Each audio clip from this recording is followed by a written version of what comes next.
Welcome to the first official week, kind of the second video in our 30 Days to Understanding the Bible series.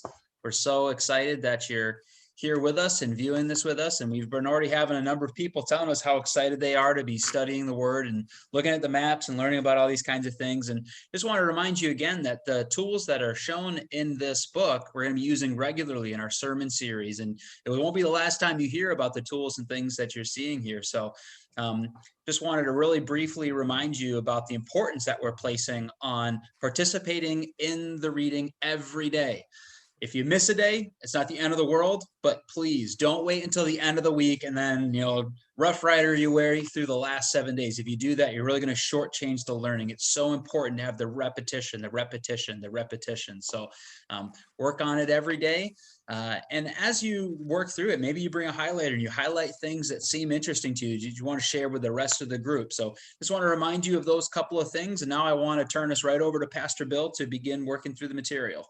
Pastor Bill. Awesome. Yeah, I've shared with you before and others that I've been through this thing so many times. And each time, I don't know, I like it. I love the simplicity. I like how it works. So this past week, you covered a pretty significant amount of kind of, if you want to call it, time period in the Bible. We went from creation, basically in Genesis 1, up to Joshua and the Conquest. And so you've got some really big things happening there. You've got creation, you've got kind of the patriarchs. Abraham is the one that represents that, Abraham, Isaac, and Jacob.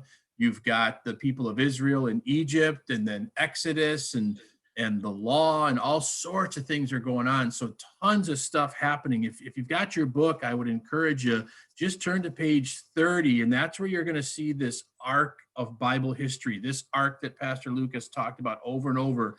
The symbols of this are so helpful, as you can kind of see as we start to fill it in. Creation, patriarchs, Exodus, Conquest. You can see those, and you can see us moving through those, the arc. And so, as Pastor Lucas said, there'll be times that we'll be maybe preaching a sermon, or we'll be referencing something, and Pastor Luke's going to have this, and I'll have this, and whoever's preaching kind of pull this up and say, hey, here's where we are in the arc of Bible history.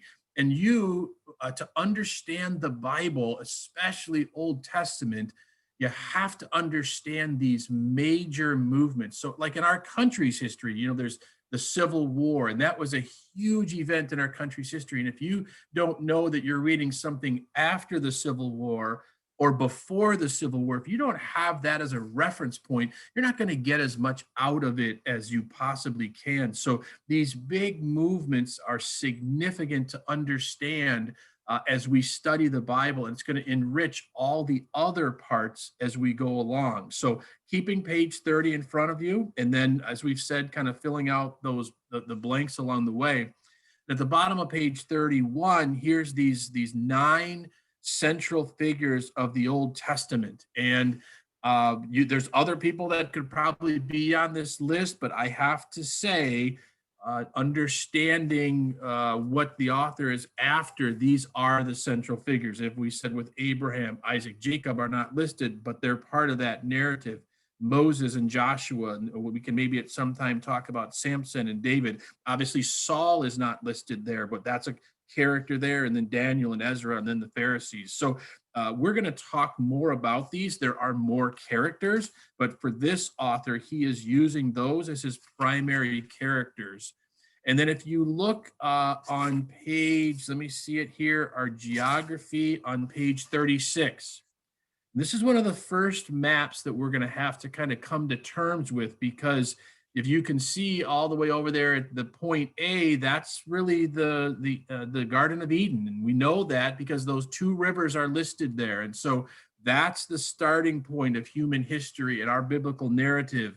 And then you notice as Abraham is called, he's called all the way from point A to go way out to that area with the 2, 3, 4, and the B and the C. That becomes the nation of Israel, the promised land. And ironically, that's the same land that they hold today. And that land is theirs by God's decree. And I find it fascinating that so many countries might have changed along the way, but that is the land that they still hold. And so as you fill out your your map, you really want to know the movement of the people, because in biblical narrative, geography is significant. And so you want to know when they say Canaan or Babylon, you want in your mind know where those are and what those are. So again, I know not everybody's big map people, but also keep in mind, almost any of us that have a paper copy Bible, there's maps in the back, and those maps are hugely helpful. And they're always divided like this. They're generally an Old Testament, before the kingdom, a Joshua conquest, Israel, in Jesus's time, and Paul. So those maps are back there, and they're back there because they're so important to Bible narrative and how things work. So lot we covered this week. Keep filling out your blanks, keep filling out your simple sentences. And I just wanted to help you understand why these are so important. If you look at top of page 34, that's one of the blanks that we fill out about Moses. So those words that are simple: Exodus, Moses, Egypt, and then the description: during a famine, the Israelites moved to Egypt and then are enslaved. So there's the idea of slavery and Exodus all captured in that tiny little description, and that's vital to understanding the biblical narrative. So these real small descriptions you have are hugely important. Pastor Luke, you and I were talking earlier about just kind of different words and thoughts. Share with me, I think we were looking at a few of those early characters. Tell me some of the thoughts you had on those. Yeah, so as we look at the early characters, there's probably, if there was one that's kind of missing from the central figures, that would probably be Noah. Noah's probably one of the most well-known stories. People tell their kids about it. You got coloring books about it. So if you were looking at your arc of Bible history, this author fits that right inside that creation piece. So that's kind of important to know. If there's anybody that's missing that probably should made the list, Hall of Fame always has the famous snub list. Yeah. If there's one guy that got snubbed, it was probably Noah. But he's right in that creation period, right before Abraham. Now, there's a couple of really important themes that are in this that are going to get unpacked throughout the Bible. Okay, so if you look at your creation section there, it's going to be right there, chapter 4, page 39 is where you're kind of beginning, and then you go to page 42, which puts out the 4 major items. You're going to get right there, number 1 and number 2, creation and fall. Theologians have long said that if you're going to put the Bible in 4 words, it'd be creation, fall, redemption, consummation. So the world's created good, the world falls into sin, God begins his plan to save the humans, and then one day he's going to completely finish that work. The first 2 points are in this creation section. Okay, so you really have to understand this, that God created the world good, created people good, and it developed us to have relationship with him. And then number 2, with fall, the sin enters the world, and that ruins everything. All right, that's where if you wonder why it is that you have a relative that dies of cancer, that's why. If you wonder why the coronavirus is, getting everybody sick, that's why. If you wonder why it is that you want to, keep to your diet and can't do it, that's why. So the sin piece is a really big thing to understand there. So that was one thing we for sure wanted to pull out there. Do you have any thoughts or remarks about that, Bill? No, I agree. I think that creation, fall, redemption, I actually took what you said, and I've known that, but I wrote it next to that because it does explain so much. And as you said, the flood narrative, and then the Tower of Babel listed at the bottom of page 41. I do appreciate him putting that there because that's what scatters humanity. So absolutely, I think that's a great observation, Pastor. And so then when we move into the patriarch thing, if you were to have the creation, fall, redemption thing, the redemption story really does begin with Abraham. Okay. And so what we learn about something about God's character that's very important is I actually I think it's maybe kind of funny to say, God is deliciously inefficient with the way that he saves us. God could have come and chose to save us in a weekend. He didn't choose to do that. Instead, he begins a long, continual process using imperfect people and uses history and time and land and all these things within the process. So God is delightfully inefficient, and he begins with this guy named Abraham. And in this patriarch era, you'll kind of see there's Abraham, Isaac, Jacob. It's to these three individuals that God begins to unveil this idea of covenant, sort of this legal commitment between God and his people, in which he's promising to have relationship with people, and he's going to carry all of the weight and all of the burden on himself. It's this very important idea of covenant. You're going to see covenant pop up throughout the Bible. And you do have a kind of the first glimpse of covenant happens in the Eden narrative, where God says to Eve, "It's from your seed that I'm going to bring up somebody that's going to crush the serpent, and we're going to move on." So that's the first kind of picture of it. God talks about it again briefly with Noah, but it isn't until Abraham that God says, "Okay, now's the time. I'm going to give you the place. I'm going to give you people. I'm going to bless the whole world through you." And so Abraham's the first one that we start to see this picture begin to unfold. What do you have to say about that, or what do you think about that, Bill? No, I totally agree. On page 48, the author lists out Abraham, Isaac, Jacob, and Joseph. And what's interesting in that, as you've just indicated, the covenant is kept by God. And we know in history that man never keeps his end. But when I watch the progression of those through Joseph, and the understand that it's God that keeps the covenant. And we know at the end of that weird verse at the end of the book of Genesis, where it says, "And Joseph was buried and they carried his bones to the promised land." He believed that covenant. And I love that, because when I talk to people in the faith journey, they worry about, well, what if I fall away from the faith? And it's covenant. It's the God that keeps the covenant, that keeps us engaged in the faith. It all rests with his power and his sovereignty. And I think there's a lot of comfort in that. So I do like that idea of covenant, and that it goes generation to generation, and it's still with us today. Now, in the next section, in the Exodus one, I want to talk with you a little bit about this, Bill, and get your insights on it, because the Exodus is really the picture of the human condition, right? You've got this motif of slavery, that people are in bondage and they can't get themselves out. And God is the one that comes and delivers them from that. Could you talk a little bit about that? I'm interested in hearing your thoughts.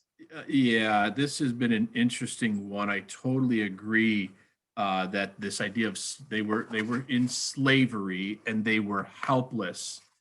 And what I'm coming to understand more and more as I understand God's work in us is he not only saves them from the slavery and the helplessness, he draws them out. And by his mighty hand, he moves them out of Egypt. But really, what he saves us from, and I believe this is what Jesus is doing in the Passover, is he saves them from the shame of slavery. He doesn't just save them from the condition of slavery where he buys them back, he gets them out, he moves them. He basically says, I'm not only going to just save you from the condition and the helplessness, I'm going to save you from the thing that you actually could never save yourself from, which would be the shame. And when I look at how we are today, I think about that all the time, that I say to people, the cross didn't solve our sin problem, it solved our shame problem. We never have to live in shame, just like the people of Israel. The Passover is God saying, I'm removing your shame from you. Absolutely. So when I watch that story, that's what I see. And then that page 56, right up at the top there, where they talk about the plagues, this is another example of God's delightful inefficiency. When you said, Bill, that God delivers them from their shame, this, like, God could have snuck the people out of the back door and put a big cloud in front of them and snuck them out of there, but he doesn't sneak them out. He comes and he confronts Pharaoh, believes that he's a god, and all the other people believe it too. So God talks to him, God to God, if you will, big G to little g, and says, no, these people, I've said they're important. I've got a relationship with them, and they're coming out. And he goes through this really long, dramatic process to prove that there's something there. And then when you said deliver them from their shame, when you've been enslaved, we even see this in American history. There's this part of when you are enslaved, there's an identity that's forced upon you. You know, you are less than, you're all these types of things. And so this next thing, point two, the law, people may say, well, why does God give them a bunch of rules? That's not a fair way of looking at it. God gives them the law because in the law, there is an identity. Many people don't know this. Within the law, there are festivals that are planned. There are special There are special parties that they're supposed to have every year. There's times of remembrance, of remembering what God does. They've actually got little dramas built in there where tell your children to say this, and then we'll say that, and we'll kind of teach them. And God's actually giving them a special identity through the law. So I thought that was kind of fun too. No, that's awesome. I actually have never really thought about it in that particular way, that it's not just rules, but in those rules you get this identity piece that he gives them, which is a part of helping remove that shame.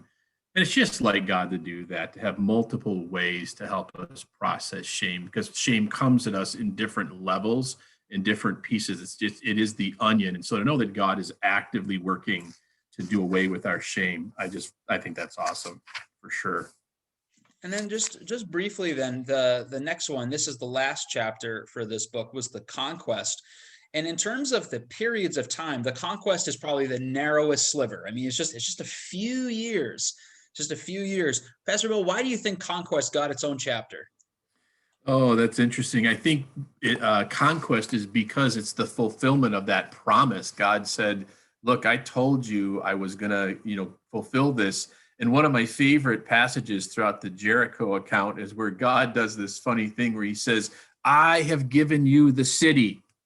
Now go get it. It's the funniest thing. Like, well, if you gave it to me, like, go get it. There's no mayor at the gate handing the scissors to Joshua to say, hey, we've welcomed you.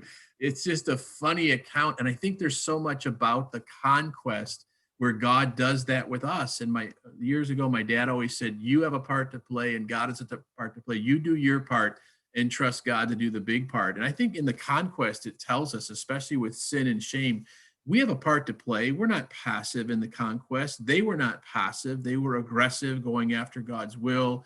They did suffer some losses, but I think there's a metaphor there, both for them as the people and for us, and how we go after, I think, sin. And then it's a promised land. God has promised it, and he is the one that delivers it to us. So I think there's a lot to be said for that conquest era. Like you said, even though it's a short period of time, it's also very fascinating. There's a lot goes on in those texts. Someday, maybe you and I can do a little series about some of the weird things happening there.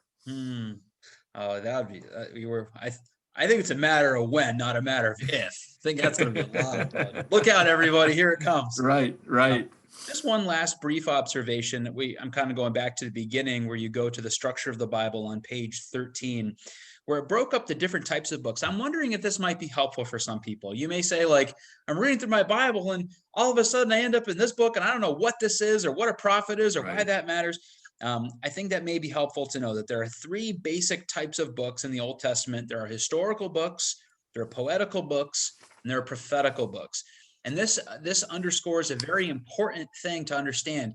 Maybe when we do our biblical interpretation class, you'll get to see this more, that there are different biblical genres. Okay. And so just in the same way as if you were to pick up a book written by Charles Dickens, and then you pick up a scientific manual on cold fusion, and then you pick up an accounting book, and then you pick up a book that's by a famous poet, you understand that there's a different type of thing you're trying to get across with the different types of literature. And I think that may be helpful. Some people may not have noticed that before. I wanted to call that out. Yeah, and he's following pretty closely the Jewish tradition of how the Old Testament is divided. So I think he's on base to do that. And I think you're right. Understanding something as poetic versus prophetic will help you have a deeper understanding of what's going on there and why the book was written. So I think I agree with that. I think knowing those genres, especially in the Old Testament, we'll get to the ones in the New Testament later, are helpful too. Totally agree. So with that said, do you have any other observations or things you wanted to pull out, Pastor Bill, that you thought would be cool to talk about? Or Nope. Okay. I'm good. So if you're viewing this online, what we'd like to invite you to do at this point is offer up a few thoughts. Maybe you can do it in the YouTube channel or do it in the Facebook, and just put in a post there about one of the things or two of the things that you noticed that were really impactful for you, or maybe we're looking at it from a different perspective than you had before. It might be kind of fun for people to be able to chat back and forth.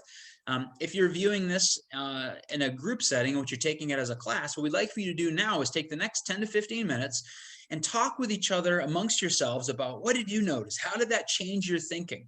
What did you notice that maybe changes the way that you've been interpreting the Bible up until now? So we want to release you to do that, and then your in-class instructor will have some other thoughts for you. So just remember, keep doing it one day at a time. Fill in all the blanks. Don't get hung up if you miss one day, but try not to miss 2 in a row. Okay. Right. All right. Well, fantastic. Well, thanks so much, you guys.